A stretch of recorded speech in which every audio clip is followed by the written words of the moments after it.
A principios del siglo XX, Nueva Orleans era una ciudad donde confluían diversidad de pueblos y razas, que sumaban 200.000 habitantes, según el crítico alemán Joachim Behrendt.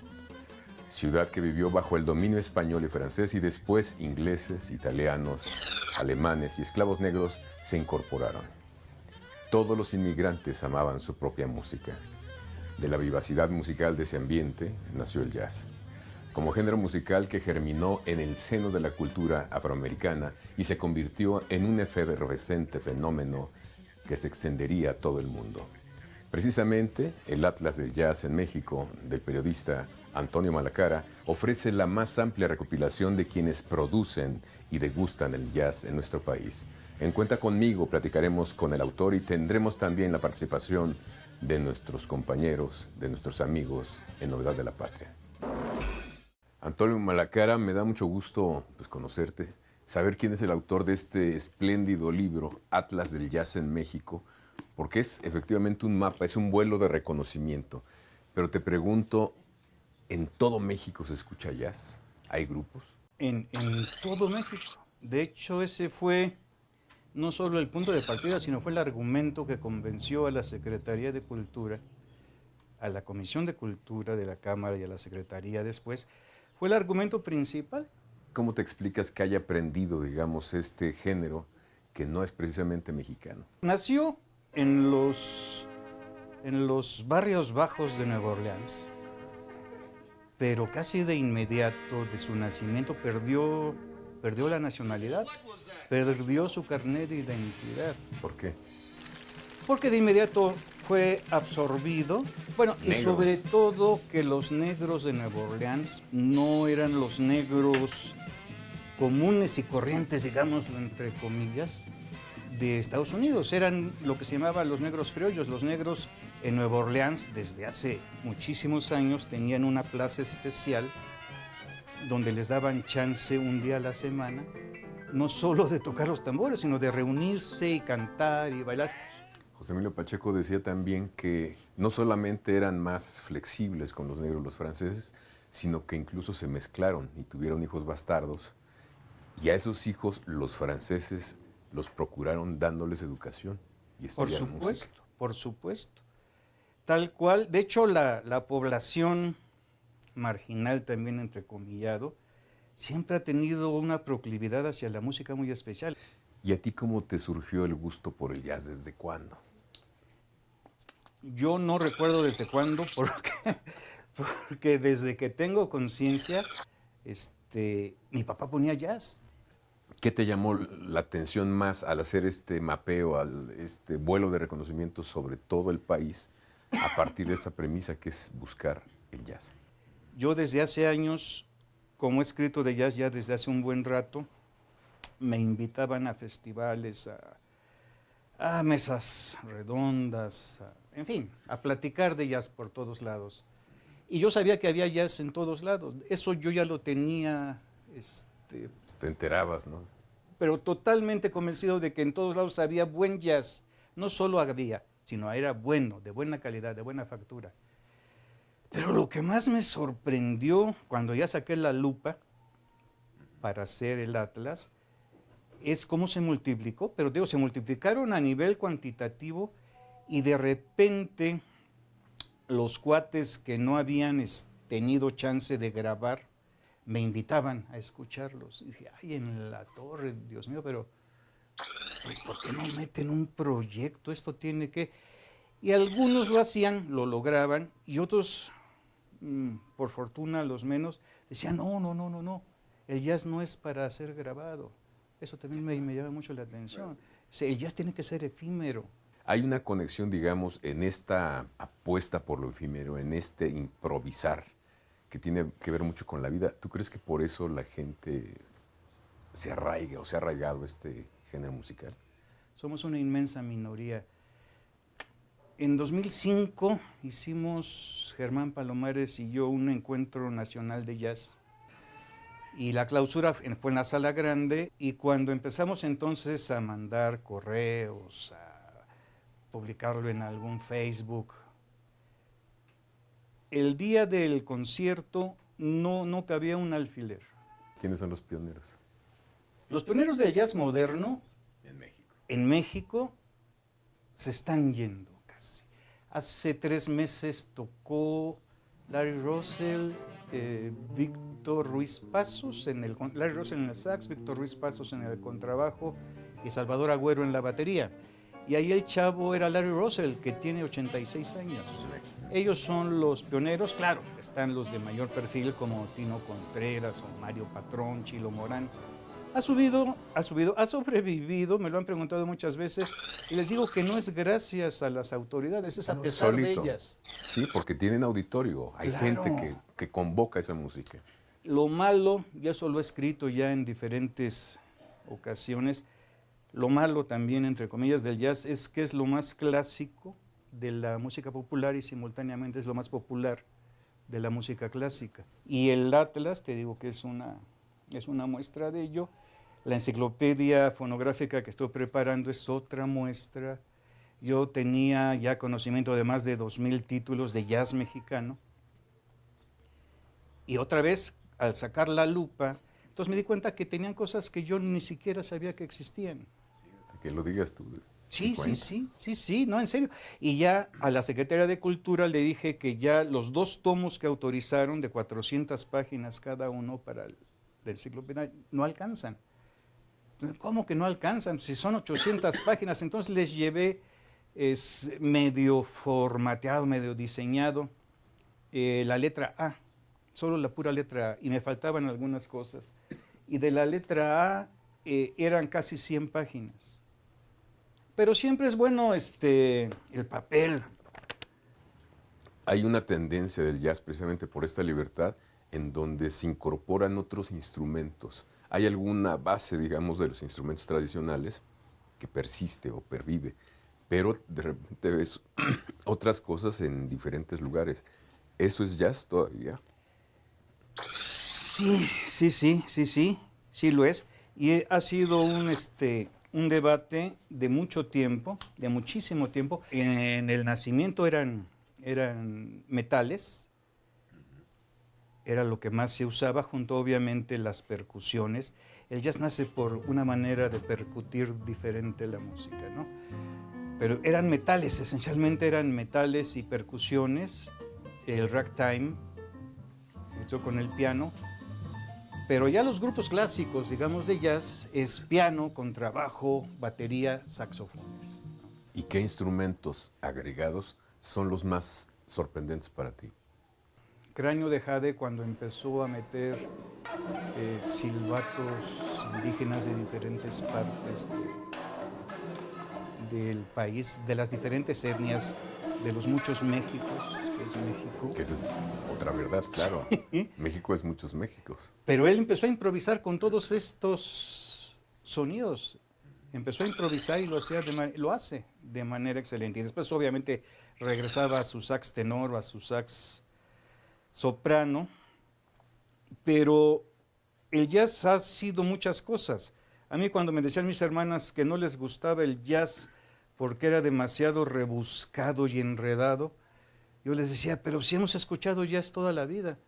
Y dice, no, estás loco, güey. Yo no.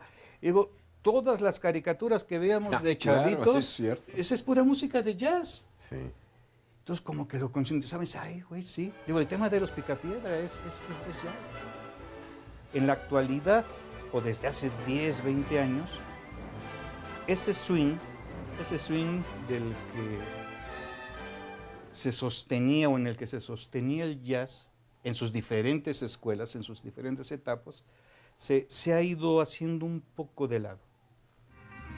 Se le sigue llamando jazz porque se sigue improvisando Y los que están haciendo todo esto en todo el mundo partieron de los clásicos, ¿no? De Parker, de John Coltrane, de toda esta gente. Pero ya se están separando. Ya lo están haciendo no solo por la instrumentación o por la dotación, sino porque, te repito, que ese swing ya lo están haciendo a un lado y ahora mucho tiene que ver la música académica contemporánea o música de concierto con esto. ¿Por qué? Porque ahora ya los jazzistas, los músicos de jazz, egresan de los conservatorios, ¿no? de las escuelas universitarias de música. Entonces, todo el bagaje que ya traen cuando empiezan ellos a hacer el jazz es otro mucho más amplio. Y se dan el lujo también de meter cosas de los clásicos, ¿no? De los primeros músicos clásicos. Para la realización del Atlas de Jazz en México, Antonio Malacara se dio a la tarea de entrevistar y hacer una recopilación de los nombres de músicos, productores y compositores dedicados al jazz en nuestro país. El Atlas consta de 400 páginas que integran las fichas informativas de los músicos, además de los directores, de promotores, investigadores, festivales, clubes, programas de radio y músicos, siendo uno de los objetivos de este libro que las personas que se mueven en este ámbito musical se conozcan unos con otros. Además, hay la intención de crear un portal electrónico con toda esta información e incluir aquella que quedó fuera por razones de edición. Hay estados como Oaxaca que tienen como una tradición musical. A mí me sorprenden, a veces me conmueve ver a los niños en los cerros con su atril, con su partitura tocando. ¿En esas comunidades también hay jazz? Hay un término que en Oaxaca desde hace mucho tiempo le dicen swing serrano, porque son los oaxaqueños que se iban a trabajar a Estados Unidos y regresaban con todo un bagaje musical nuevo que habían escuchado, y esto se fundía, se enlazaba con la tradición de los abuelos y se hizo un jazz, un swing serrano. Hay un grupo que se llama Nundubayá, toma la música tradicional oaxaqueña de las diferentes partes de Oaxaca, pero como estudiaron jazz los chavos, 2 de ellos estuvieron aquí en la licenciatura en jazz de la Superior de Música, y lo enlazan, lo fusionan.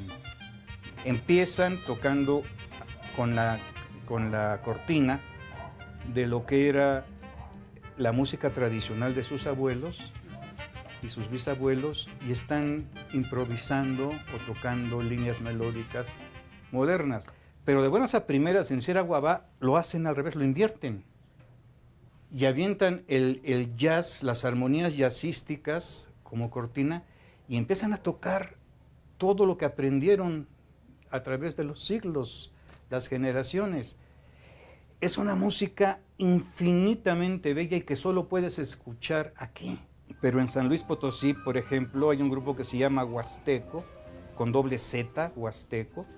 Era un cuarteto de jaraneros, de guapangueros tradicionales y un cuarteto de jazz.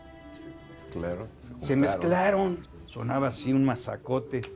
La intención era buena, pero no lograban aterrizarlo. Pero 3 años después, qué bruto es lo que sigue de buenísimo. Es algo realmente, porque los guapangueros realmente lograron absorber todo lo que es la factura jazzística y la gramática del jazz, y los chavos estos, los chavales jazzistas originales, se lograron compenetrar en lo que es la energía guapanguera, donde se improvisa muchísimo también. En Chihuahua hay un grupo que trabaja con la música rarámuri, o los quiliguas de Ensenada, bueno, del norte de Ensenada.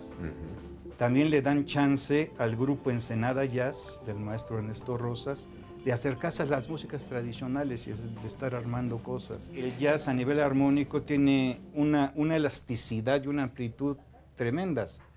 Entonces, lo hacen así, pero también, por ejemplo, en Chiapas está Narimbo con las marimbas. En la península de Yucatán están los cuates con lo que queda a nivel oral. Entonces, lo poco que se salvó de las músicas precolombinas por ahí lo están rescatando, pero sobre todo es con las músicas mestizas. Orbis Tertius en Jalapa lo hizo desde hace 30 años, 40. Hay cosas interesantérrimas, Y interesantísimas. se siguen modificando, se sigue enriqueciendo. Se sigue enriqueciendo por ese lado, te digo, a nivel de lo que ahora se le dice etno-jazz, pero también en lo que es el jazz contemporáneo como tal, son cosas impresionantes que te digo que ya no tienen mucho que ver. Algunos le decían free jazz cuando los músicos se juntaban en un escenario sin saber lo que iba a pasar. Cuando tú improvisas en el jazz, normalmente o tradicionalmente, improvisas alrededor de un tema central. Y sabes que determinado número de compases vas a improvisar y después de ese número de compases, respetando un patrón armónico predeterminado, ahí improvisas lo que quieras. Digamos que es una improvisación controlada. Y vas a regresar, después de determinado número de compases, vas a regresar al tema central. En el free jazz nadie sabe lo que va a pasar. Suben los músicos y el que quiere empezar primero va a hacer algo. Y los demás ya sabrán si siguen la propuesta inicial o mejor hacen otra cosa. Y el que empezó con la primera propuesta está escuchando lo que están diciendo los otros y bueno, lo siguen. Y cuando un grupo es bueno, en ese sentido, como lo era Henry West, que a pesar del nombre es mexicano, Henry, pero es chilango, y él con Ana Ruiz, su esposa, hacían free jazz de excelencia. Después Cráneo de Jade o Germán Bringas lo hacen, pero bueno, en la actualidad los músicos que improvisan de esa manera en el free me dicen, no, por favor, ya no pongas free jazz, ¿no? Pon free music o pon música libre, pero como que se quieren separar un poco. Al principio de la conversación tú dijiste que a pesar de las autoridades el jazz seguía, sobrevivía. ¿Qué tendría que modificarse para que no sea a pesar de? Que la gente que está en estos puestos de cultura, coordinando, obviamente no coordinando la cultura, sino los presupuestos que se van a destinar para la cultura, en realidad no están ni enterados, ni capacitados, ni motivados para todo eso, con sus honrosísimas excepciones, con sus muy honrosas excepciones. Para hacer este libro, por ejemplo, a mí me retiraron el apoyo, bueno, no me lo retiraron, sencillamente no me lo dieron en el FONCA, pero como yo ya lo había iniciado, entonces le seguí. Hablé con algunos cuates de los clubes de jazz, les dije que me habían bateado, y dijeron, no hay bronca, vamos a cooperarnos entre todos. Y una amiga de repente me dice, ¿por qué no vas a la Comisión de Cultura de la Cámara de Diputados a pedir apoyo? Y funcionó. Y funcionó. Ya cuando salió esto, pues le gustó a la gente. Pero mira, con todo y que se agradece muchísimo el apoyo, yo sé que esto lo capitalizan políticamente, porque está llegando a todos lados. Yo recorrí el país entero, con excepción de Baja California Sur, pero todo lo demás se recorrió, y les conviene saber que ¿A dónde están? ¿Y quiénes son? Pero seguimos siendo una propuesta abajo del puente del río, diría Pedro Guerra. Estamos en el sótano del subterráneo, pero ahí estamos. Y créeme que no somos pocos. ¿Nos puedes compartir 3 grupos o 3 canciones básicas para la gente que no escucha frecuentemente jazz? Manhattan, con Ella Fitzgerald, es algo espléndido. Hay una pieza que se llama Caravan, que sale en una película Whiplash que se hizo muy famosa hace 1 o 2 años. Y a mí me decía un compañero, pero ¿cómo Caravan? Dice, no seas tan obvio, pinche mala cara. Y digo, bueno, es una buena pieza, y no por ser escuchada aquí y allá y en todas partes, pierde calidad, ¿no? La música popular no es en automático música mala, ni Qué bueno mucho que lo menos. dices tú, ¿eh? Qué bueno que lo dices porque hay mucho esa impresión, ¿no? que porque llega la gente es malo. Yo alguna vez le comenté que Octavio Paz me había dicho que le gustaba el jazz. Le dije a Monsiváis y me dice, no creo que conozca. Pero a Monsiváis sí le gustaba. A Monsiváis sí le gustaba. Y mucho. Sí, totalmente. Sí. Platicamos varias. Monsiváis presentó 3 de mis libros. Hicimos un libro, mi mujer y yo, sobre Alfredo Arcos, un muralista necense efímero, y lo presentamos en el Palacio Municipal, en el mero corazón de Nezahualcóyotl, y llegó Monsiváis a presentarlo ahí. Y entonces, como llegó un poquito temprano, raramente llegó un poquito temprano, empezamos a platicar de jazz, y me sorprendió el gusto. Bueno, le gustaba la música en general, no al maestro. ¿Y hay lugares para escuchar jazz establecidos, fijos? Sí los hay. Pero lugares para escuchar jazz hay como 30, ¿no? Pero son, digamos, restaurantes o bares Tienen jazz. que programan jazz algunos 2 o 3 veces por semana. Los clubes que solo tocan jazz. Solo tocan jazz. Es puro jazz, es gente, los propietarios son gente que saben de jazz, que gustan del jazz, que tienen toda una conceptualización de lo que debe ser. Ahí consigues libros, discos, se reúne gente. ¿Qué lugares son? Son 3, dices. Sí, es el 5 Jazz Club, que está en 5 de Mayo, y Motolinía. Está el Nueva Orleans, que es el más antiguo. En México, en la Ciudad de México, solo tenemos, me atrevo a decir, que miles de músicos de jazz, y siempre programan a los mismos que tocan el jazz tradicional, no quieren arriesgarse con las propuestas nuevas, pero se vale, pues. Es un lugar. En Ciudad Satélite hay un pequeño lugarcito que es el Piano Bar, con el maestro que tocaba el contrabajo, con Juan José Calatayud, hace mucho tiempo. Y en realidad él lo hace, cuando le pregunté, ¿no es un riesgo enorme, maestro, poner este club de jazz por acá? Y dice, no es un riesgo porque no pienso ganar dinero. Es el gusto por hacerlo. Sí, es el gusto por hacerlo. Pues algo más que nos quieras compartir sobre este género tan presente en todo el país, que a mí me sorprendió saber que en todo lugar había un grupo. En absolutamente todas partes, pues que como yo sé que esto puede llegar también a todas partes, voy a cerrar edición en abril para la enciclopedia fonográfica, entonces si alguien tiene algo que aportar, yo estoy en amalacara@prodigy.net.mx. Conéctense para que los podamos incluir. Yo empecé a escribir sobre música gracias a Roura, y gracias a él seguí yo escribiendo. Nos conocemos bien y compartimos muchas músicas, muchas cosas y muchos litros. También. Pues muchas gracias, Antonio. Gracias a Qué ti. gusto. Un honor, maestro. Gracias. Seguimos aquí. Ahora los invito a que escuchen Novedad de la Patria con Ana Corbera.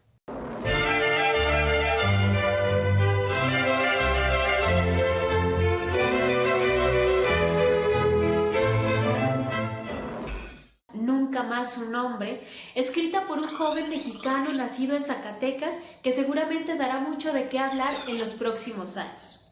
Joel Flores, quien por cierto fue considerado uno de los mejores escritores jóvenes de Latinoamérica en una de las recientes emisiones de la FIL. Admiro de Joel Flores el hecho de que le ponga nombre y apellido al paisaje en el que sitúa esta historia. Zacatecas capital. Para todos es sabido que es una de las ciudades más bellas de México, pero en historias como esta, la de Nunca más un nombre, la vemos en otra faceta, en un paisaje donde pueden ocurrir hechos violentos, pequeñas situaciones que ocurren en las familias capaces de fracturar incluso el futuro de uno o de todos sus miembros. En esta historia que nos ofrece Joel Flores, vemos una tensa relación entre un padre reacio, de formación militar, y un hijo que tiene que emigrar por la falta de oportunidades profesionales y de pronto se ve la necesidad de regresar para despedirse de su padre ahora moribundo.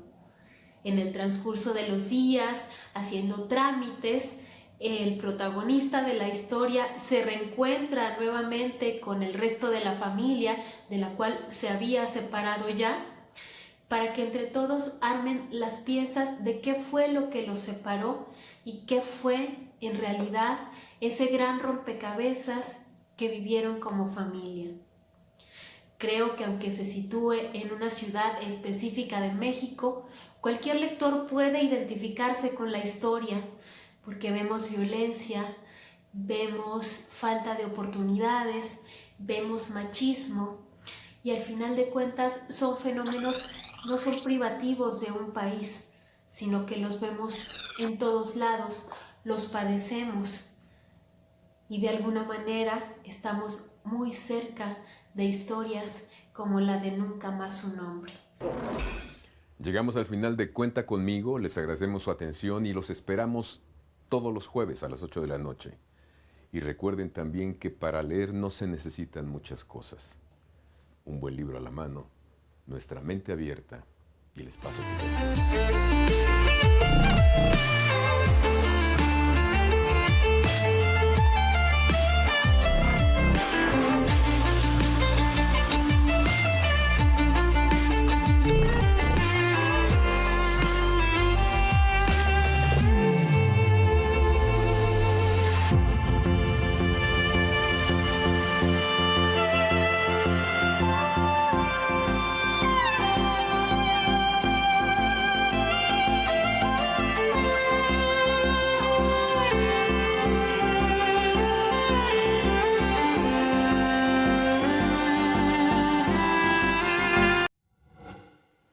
Gobierno de México.